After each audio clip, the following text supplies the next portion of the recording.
Hey, I'm Emma Garlett and welcome to Painted Black.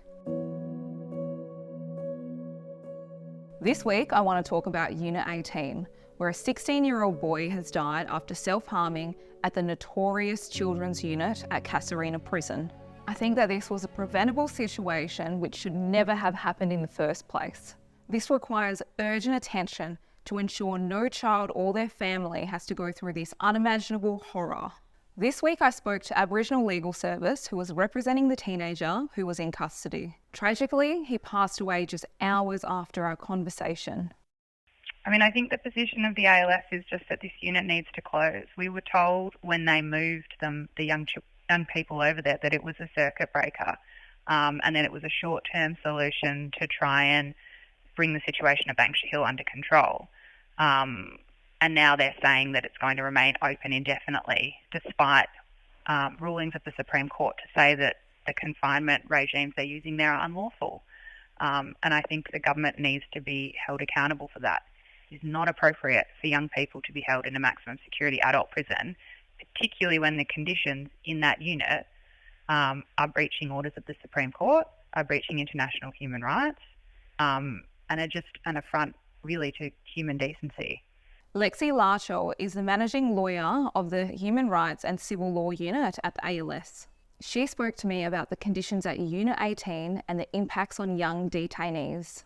So from our instructions from clients, you mentioned Banksia Hill. We understand that the out-of-cell hours at Banksia Hill had actually been improving, but from what we've heard from clients and from what's been said in Parliament, the out-of-cell hours at Unit 18 are actually decreasing. What a lot of our clients say to us is that under the law, if the prison makes a confinement order, they are only entitled to 1 hour out of their cell. And that's basically all the prison is giving them usually, is probably an hour, maybe a little bit more. There are occasional days where clients are not getting the hour or getting out at all, which is unlawful. It's still quite difficult to do visits in there. They've got a visiting hour that's 1 hour in the morning. Can only see one client at a time, and you have to see them in an open room, and that's their hour as well to see family or to see other people as well. So it takes a long time to get a visit in there. So conditions in Unit 18 at the moment are pretty appalling. Today we woke to the news of the worst possible outcome. The first child death in custody in WA since records began in 1980. It's a violation of international human rights. 23 hours a day in a cell is solitary confinement.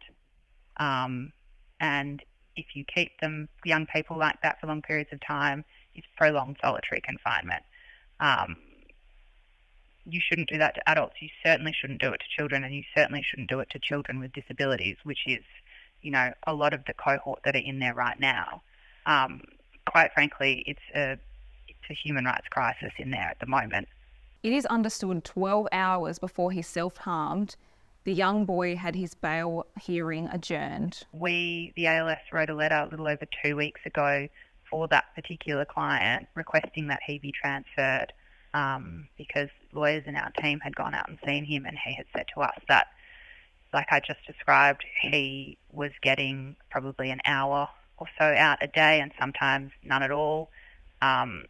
He was getting his food through a hatch that was usually cold, that he would have to eat by himself in his cell, that he was having limited access to education, limited access to programs, and that to try and cope with all of that, he was just sleeping through most of the day, which is a pretty big red flag.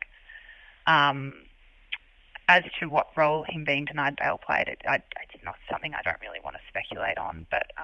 Lexi believes the government's response to the situation since it occurred has been lacking. Quite frankly, I think the government's reaction to this has been pretty appalling. Some of the comments from the Premier and from ministers, Premier Cook calling it a necessary evil, I think was appalling and quite frankly offensive to that young person and his family and the other young people in there. It shouldn't be a necessary evil in a state like ours in 2023.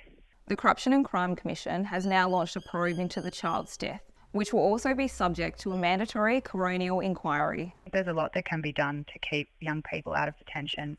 those early intervention programs, particularly ones run by Aboriginal community-controlled organisations, I think are one of the answers to that, giving that control and responsibility back to communities, because they have those answers and they are able to take care of their young people. And I think that needs to be definitely one of the things that happens to keep these young people out of custody. According to the ALS, the government is ultimately responsible for the welfare of these children while they are in care. They're the people with the care of these children. They are responsible for their welfare.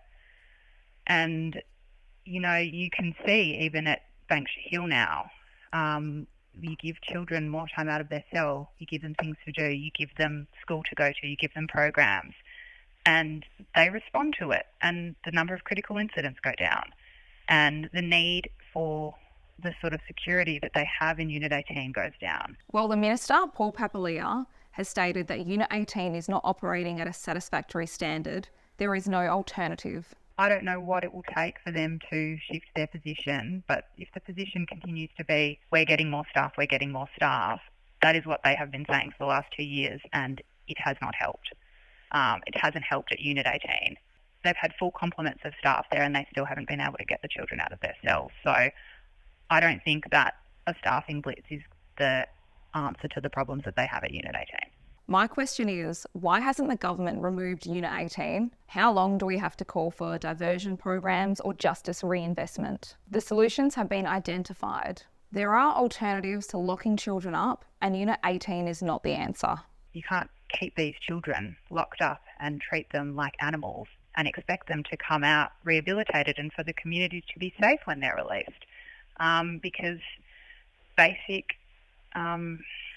human experience will tell you that that's not what's going to happen. Thanks for watching Painted Black with me, Emma Garlett. Don't forget to subscribe so you never miss an episode.